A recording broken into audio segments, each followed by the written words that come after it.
Bienvenidas y bienvenidos a Daybreak, el espacio del Colegio de Contadores Públicos del Ecuador, donde las ideas se transforman en estrategia y el conocimiento impulsa liderazgo. Bueno, para arrancar este análisis, resulta súper útil imaginar el siguiente escenario corporativo. Fíjate en esto. Un empleado presenta su dimisión, ¿vale? Vale, un caso muy típico, sí. Exacto.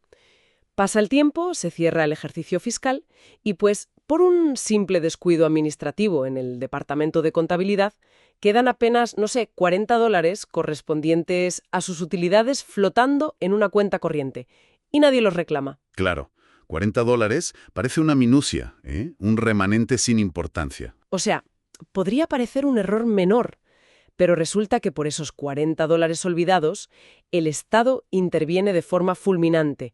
Te impone una sanción equivalente al doble de ese importe y, en última instancia, ejerce la vía coactiva para embargar todas las cuentas bancarias de la compañía. Madre mía, es que es un escenario absolutamente aterrador para cualquier dirección financiera. Totalmente. Y lo más preocupante, lo que de verdad asusta es que no se trata de una exageración teórica.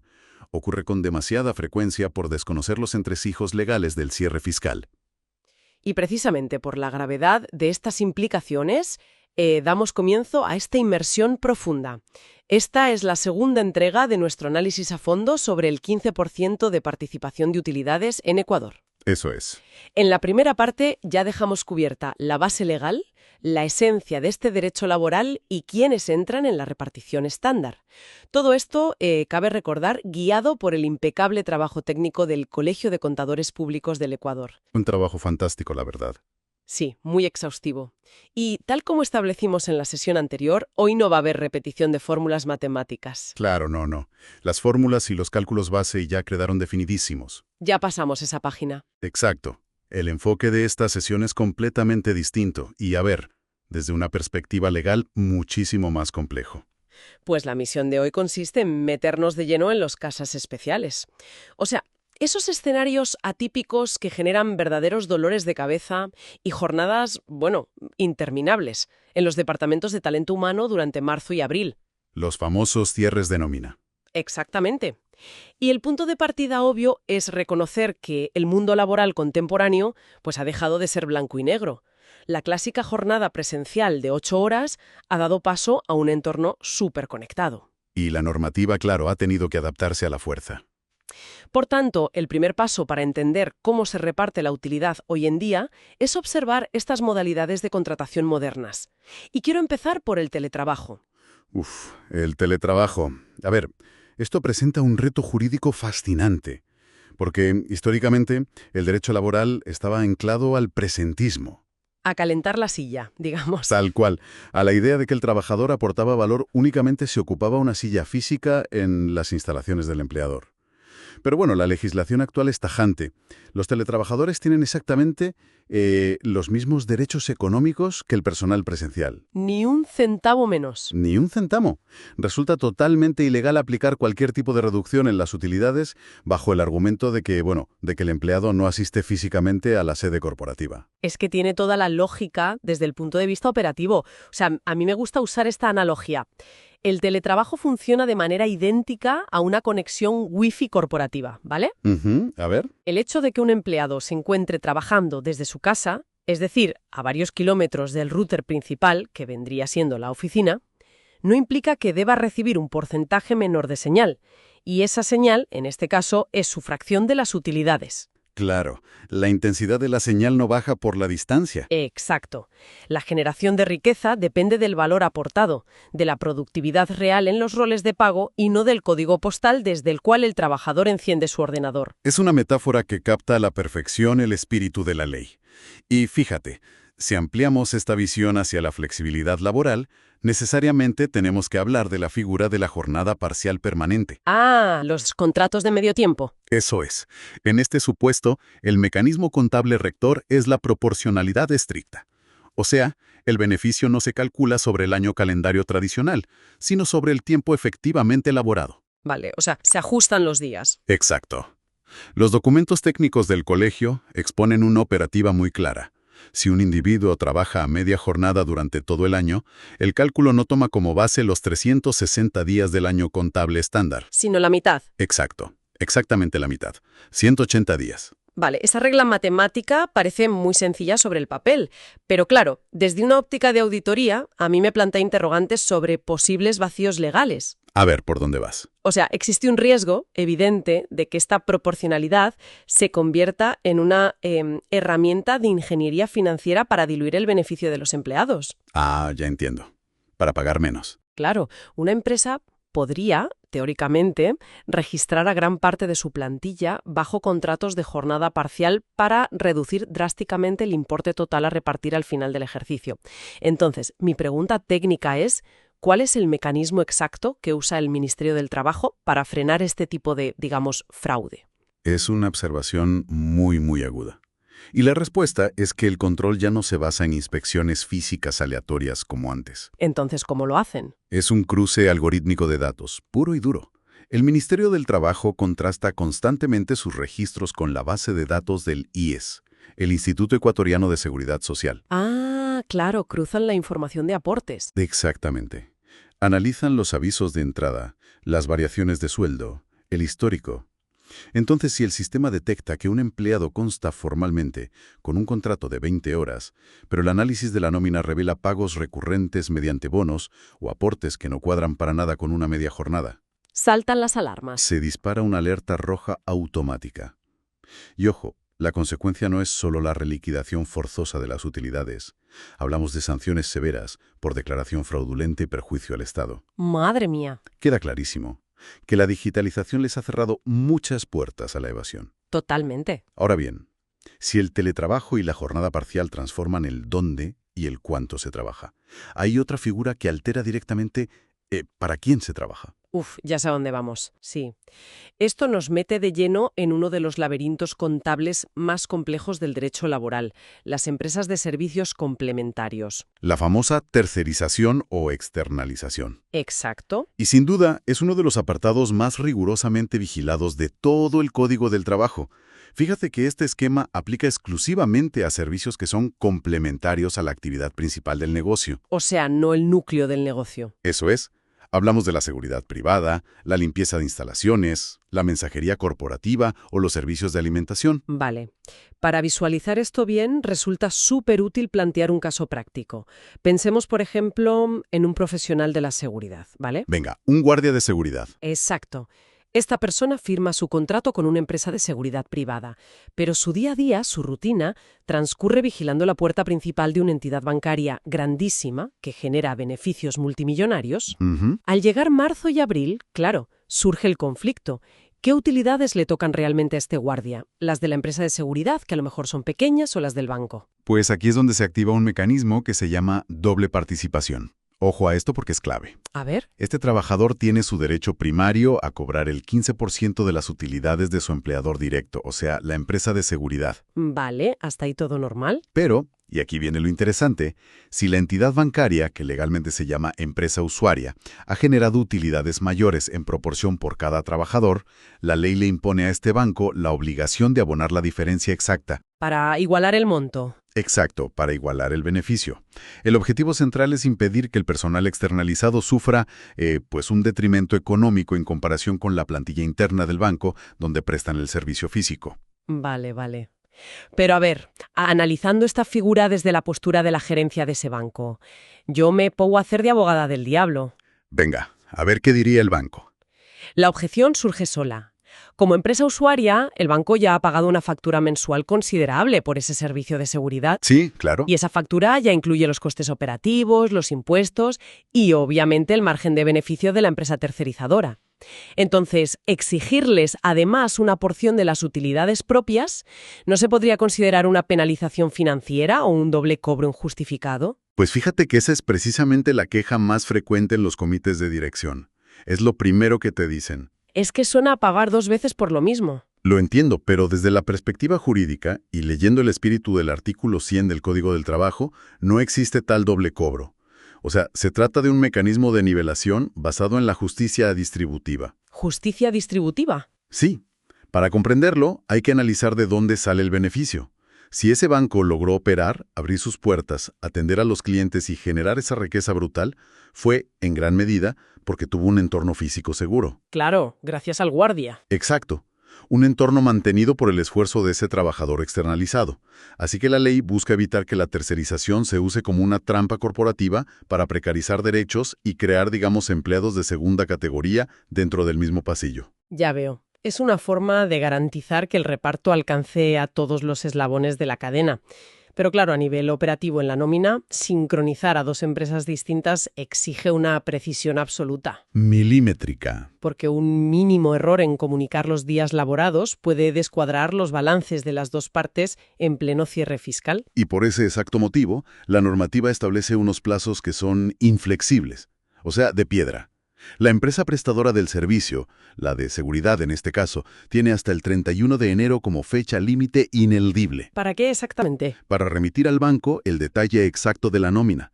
Tienen que especificar días laborados y cargas familiares de cada guardia asignado allí. Vale. ¿Y si hay un error? ¿Qué pasa? Pues hay un margen muy breve para correcciones que acaba el 15 de febrero. Y fin, cumplidos esos plazos, la empresa usuaria, el banco, transfiere el importe diferencial directamente a las cuentas de la tercerizadora. Y me imagino que luego hay que reportarlo al ministerio. Obligatorio.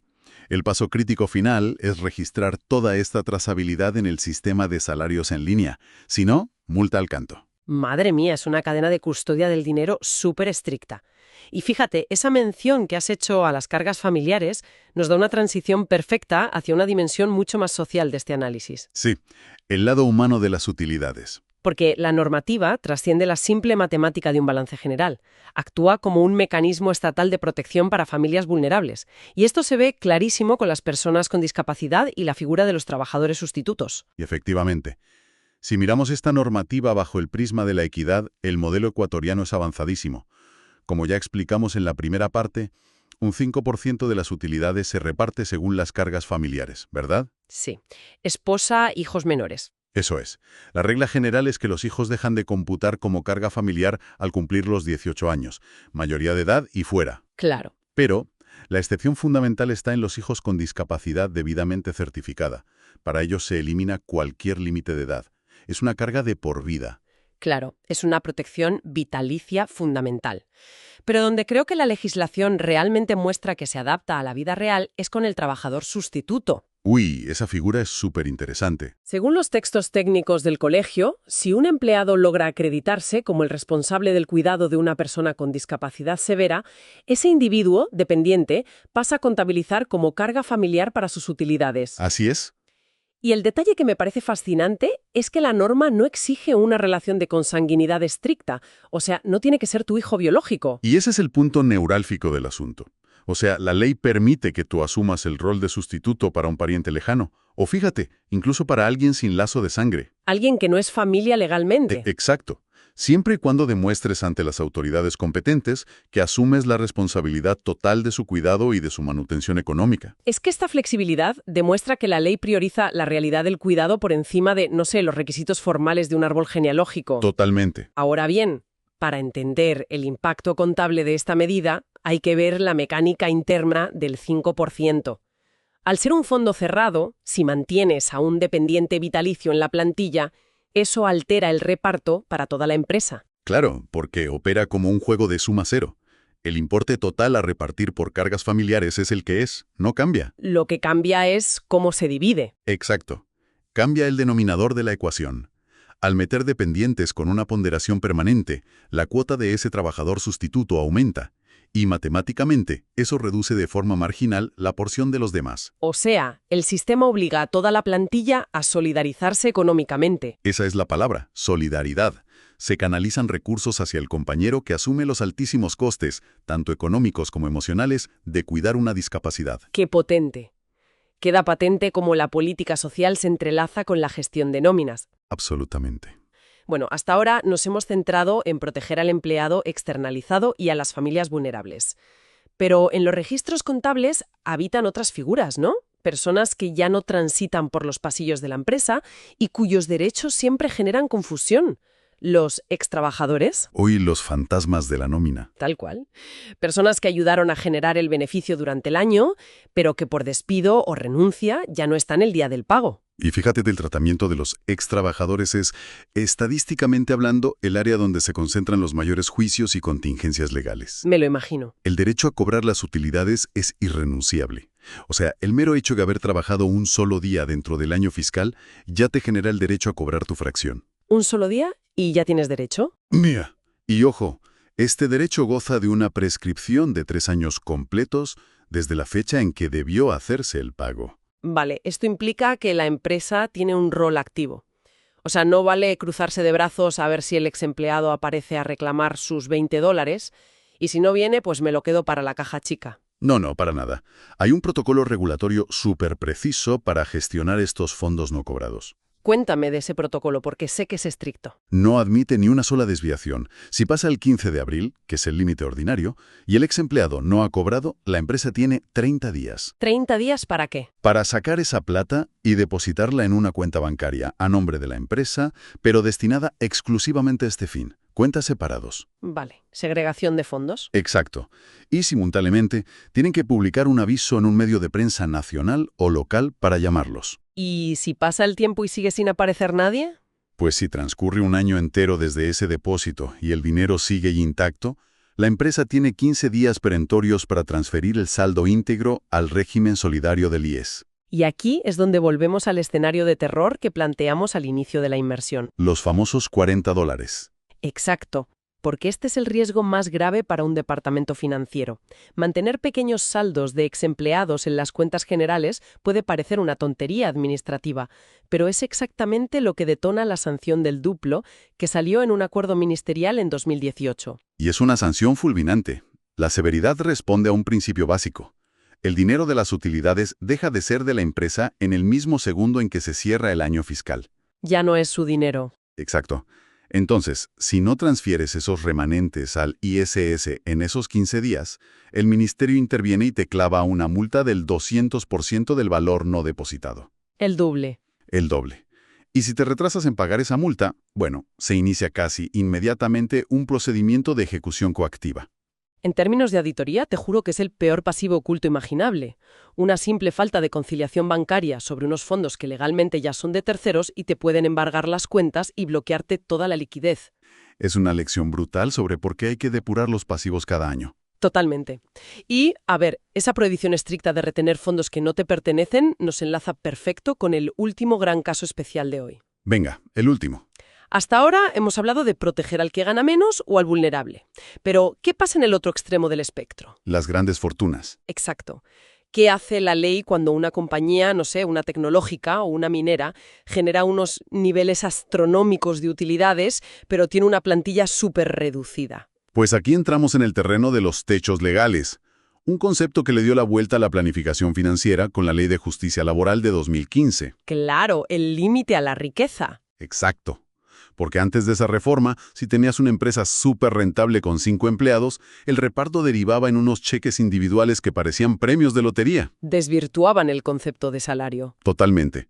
Para corregir esa distorsión, la ley instauró un límite máximo equivalente a 24 salarios básicos unificados o SBU por trabajador. Ese es el tope absoluto aplicable. Vale, hagamos las matemáticas aplicadas a las proyecciones recientes. Si tomamos como referencia el ejercicio fiscal 2025, cuyo salario básico se fijó en $470, podemos calcular el tope para los pagos que se van a hacer en 2026. A ver, la calculadora. Multiplicamos esos 470 por 24 y nos da un techo de $11.280. Correcto. O sea, ningún empleado, sea el conserje o el gerente general, puede percibir más de esa cifra por utilidades. Ni $1 más.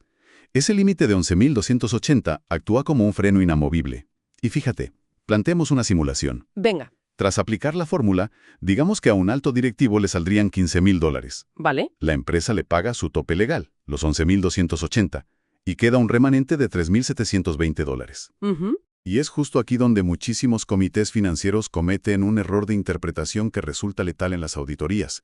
Creen que como ya le pagaron el máximo al empleado, pues ese excedente de $3.000 y pico vuelve a la caja de la empresa. Error garrafal. Es una concepción errónea de lo que significa el techo. A mí me gusta visualizar esta normativa como una válvula de presión en un sistema de tuberías. A ver esa metáfora. Cuando la rentabilidad es tan masiva que la presión financiera supera el límite de los 24 SBU, la válvula no devuelve el agua al tanque de la empresa, la redirige hacia afuera, te obliga a depositar íntegramente esos $3.720 en el régimen de prestaciones solidarias del IS. Exactamente. Y la fundamentación macroeconómica detrás de esto es clarísima. El legislador asume que el trabajador ya recibió una compensación extraordinariamente justa, por lo tanto, ese exceso de capital, generado por el esfuerzo de todos, debe usarse para sostener la red de seguridad social del país entero. En lugar de engordar los bolsillos de un solo individuo o del empleador. Eso es. Y desde la perspectiva tributaria, hay un matiz que exige máxima atención. Ese dinero que mandas al IES, el excedente, no es un gasto deducible adicional para la empresa. Claro, no puedes pasarlo por gasto 2 veces. Exacto. Ese importe ya formaba parte del 15% original de utilidades, que ya dedujiste antes de calcular tu base imponible del impuesto a la renta. Si intentas registrar ese depósito solidario como un nuevo gasto. Infracción tributaria automática. Automática. Es un ecosistema donde saltarte una norma laboral te dispara una alerta fiscal inmediata. Y con esta integración, fíjate, cerramos el recorrido analítico de hoy.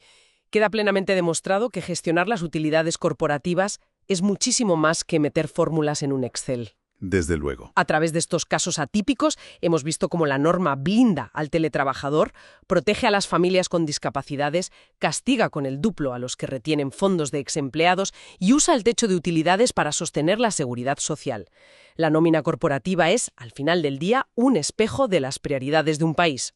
No lo podrías haber resumido mejor. Y llegados a este punto, resulta imperativo hacer una pausa para manifestar un reconocimiento formal y solemne.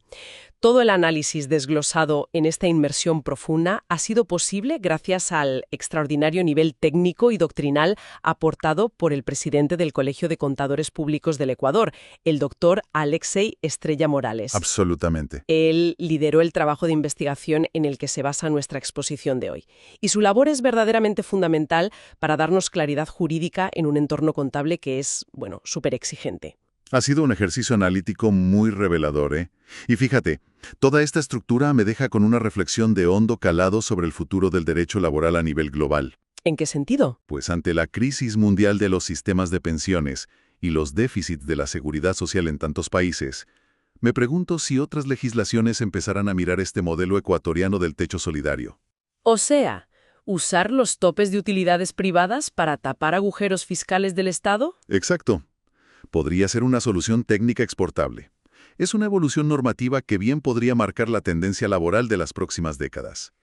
Pues es una perspectiva que invita a una reflexión profundísima sobre el rol del sector privado en las políticas sociales del futuro. Pero bueno, con esto concluimos la segunda parte. Todavía nos queda una más. Sí, el recorrido técnico aún no termina. En la tercera y última entrega de esta serie, el análisis se va a meter en las verdaderas zonas de conflicto práctico.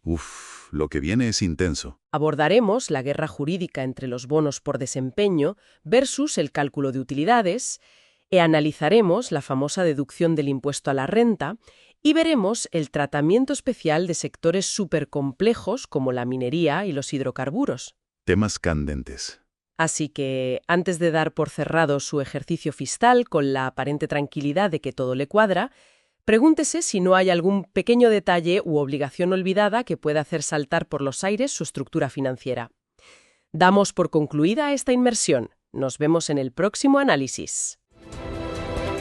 Síguenos en nuestras redes sociales, descubre noticias y contenido exclusivo para la comunidad contable.